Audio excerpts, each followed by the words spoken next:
আসসালামু আলাইকুম ওরহমতুল্লাহ। বিসমিল্লাহির রহমানির রহিম। সুপ্রিয় দিনের আলোর দর্শক মণ্ডলী, আমি আজকে ছোট্ট একটি দোয়ার কথা আলোচনা করব। দোয়াটি আপনারা দূর থেকে 3 বার পড়ুন। যার জন্য পড়বেন সে আপনার প্রেমে পাগল হয়ে যাবে, আপনাকে পাগলের মতো ভালোবাসবে। সুপ্রিয় দর্শক, এটি একটি পবিত্র কোরআনের আমল, কোরআনের দোয়া। আপনারা বিশ্বাসের সঙ্গে পড়তে পারেন। অবশ্যই এই আমলটি করলে আপনারা লাভবান হতে পারবেন, অবশ্যই ফল পাবেন। যার জন্য পড়বেন সে আপনাকে পাগলের মতো ভালোবাসবে, আপনার প্রেমে পাগল হয়ে যাবে। দর্শক, এই দোয়াটি আপনি যেভাবে পড়বেন, আগে সেই নিয়মটি আপনাদেরকে বলে দেব। আপনি এই আমলটি জায়েজ কাজের জন্য ব্যবহার করবেন। যেমন মনে করুন আপনি কাউকে বিয়ে করতে চান, তবে তার জন্য আপনি দূর থেকে এই আমলটি করবেন, এই দোয়াটি পড়বেন, তাহলে সেও আপনার জন্য পাগল হয়ে যাবে। আর যদি স্বামী স্ত্রীকে পাগল করতে চায়, মানে স্বামী চায় তার স্ত্রী আরও তাকে বেশি ভালোবাসুক, তাকে খুব বেশি ভালোবাসুক, তাহলে স্বামীও এই দোয়াটি করতে পারে। তাহলে স্ত্রী তাকে পাগলের মতো ভালোবাসবে। অথবা স্ত্রী যদি চায় তার স্বামী তাকে খুবই ভালোবাসুক, তাহলে স্ত্রীও একই আমলটি করতে পারে। তাহলে স্বামী তাকে পাগলের মতো ভালোবাসবে। তবে এটা অবশ্যই মনে রাখবেন যে এটি কোনো নাজায়েজ কাজের জন্য ব্যবহার করবেন না।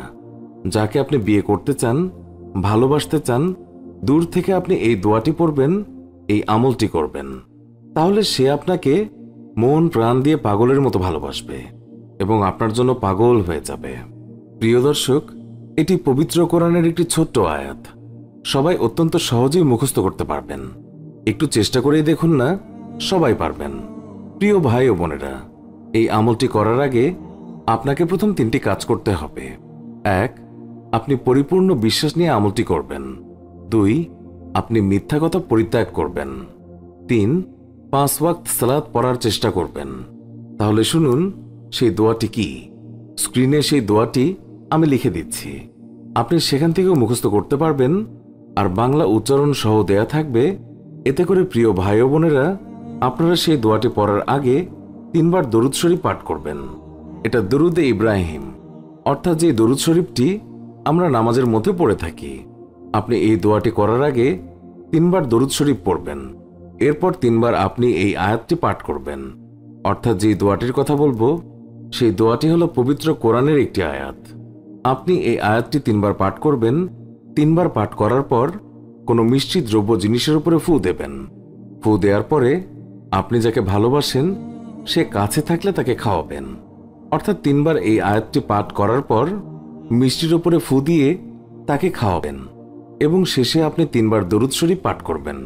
অর্থাৎ বোঝা গেল, আপনি এই আয়াতটি পাঠ করার আগে, অর্থাৎ এই আয়াতটি পাঠ করার আগে এবং শেষে দরুদ শরীফ পাঠ করবেন, আর মাঝখানে এই আয়াতটি আপনাকে 3 বার পাঠ করতে হবে। এই আয়াতটি পাঠ করার পরে কোনো মিষ্টান্ন জিনিসের উপরে ফু দেবেন। ফু দিয়ে আপনি যাকে ভালোবাসেন বা যাকে আপনি কামনা করেন বা যাকে আপনি ভালোবাসবেন, তাকে আপনি সেই মিষ্টি খাবারটি খাওয়াবেন, আর তাহলেই সে আপনাকে পাগলের মতো ভালোবাসবে এবং আপনার প্রতি খুবই আকর্ষিত হবে। হ্যাঁ, এখন একটি প্রশ্ন হলো, আপনি যার জন্য এই আমলটি করবেন, এই দোয়াটি পড়বেন, সে যদি আপনার কাছে না থাকে, তাহলে কি করবেন? তাহলে আপনি এই দোয়াটি পড়ার আগে 3 বার দরুদ শরীফ পাঠ করে নেবেন। তারপর এই দোয়াটি পাঠ করবেন। পাঠ করার পরে যার জন্য আপনি এই দোয়াটি করছেন, এই আমলটি করছেন, তাকে আপনি মনে মনে ধারণা করবেন। তার আকৃতি আপনি মনের মাঝে ফুটিয়ে তুলবেন যে আমি অমুকের জন্য এই পবিত্র আমলটি করছি। বাস, করার পরেই আপনি 3 বার দরুদ শরীফ পাঠ করবেন, তাহলেই হয়ে যাবে। এই কাজটি আপনি জায়েজের ক্ষেত্রে করতে চাইলে স্বামী স্ত্রীর বেলায় খুব ভালো হয়। কিভাবে? যেমন স্বামী চায় স্ত্রী তাকে পাগলের মতো ভালোবাসুক, তাহলে স্বামী প্রথমে 3 বার দরুদ শরীফ পাঠ করবে, তারপরে এই আয়াতটি 3 বার পাঠ করবে, পরে কোনো মিষ্টি খাবারের উপরে ফু দিয়ে তা স্ত্রীকে খাওয়াবে। তাহলে স্ত্রী স্বামীকে তখন থেকে পাগলের মতো ভালোবাসবে। অথবা স্ত্রী চায় যে স্বামী তাকে পাগলের মতো ভালোবাসুক এবং তার দিকে খুবই আকর্ষিত হোক, তাহলে স্ত্রী এই আয়াতটি 3 বার পাঠ করবেন। পাঠ করার পরে কোনো মিষ্টি দ্রব্য জিনিসের উপরে তিনি ফু দেবেন। ফু দেওয়ার পর স্ত্রী স্বামীকে সেটি খাওয়াবেন। তাহলে স্বামী সেই স্ত্রীকে পাগলের মতো ভালোবাসবে, তার দিকে ভীষণ আকর্ষিত হবে। সুপ্রিয় দর্শক, আমি আপনাদেরকে বলে দিলাম আমলটি করার শুরু এবং শেষে 3 বার করে দরুদ শরীফ পাঠ করবেন। তাহলে শুনুন সেই আয়াতটি কি। সূরা মায়েদার 54 নম্বর আয়াতের কিছু অংশ। সেই আয়াতটি হচ্ছে, ইউহিব্বুহুম ওয়া ইউহিব্বুনাহু আযিল্লাতিন আলাল মুমিনিনা আইজ্জাতিন আলাল কাফিরিন। আপনার মুখস্থ করার জন্য আবারও বলছি, ইউহিব্বুহুম ওয়া ইউহিব্বুনাহু আযিল্লাতিন আলাল মুমিনিনা আইজ্জাতিন আলাল কাফিরিন। দর্শক, আপনি চাইলে এই আয়াতটি স্ক্রিনশট দিয়ে আপনার কাছে রাখুন।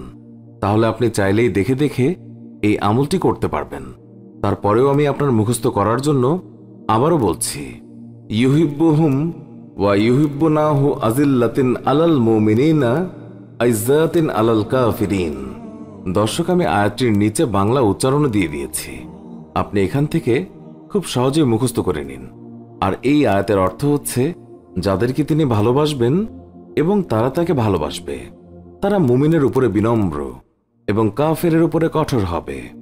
দর্শক, জায়েজের ক্ষেত্রে আমলটি করবেন, বিশ্বাসের সাথে আমলটি করবেন, আপনি অবশ্যই ফলাফল পাবেন। তো সুপ্রিয় দর্শক, এই ছিল আমাদের আজকের ভিডিও। ভিডিওটি ভালো লাগলে লাইক দিন, আর নিয়মিত আমাদের ভিডিও পেতে এক্ষুনি আমাদের চ্যানেলটি সাবস্ক্রাইব করে পাশে থাকা বেল আইকনটিও প্রেস করুন। দেখা হবে অন্য কোনো ভিডিওতে। আসসালামু আলাইকুম ওয়া রাহমাতুল্লাহ। আল্লাহ হাফিজ।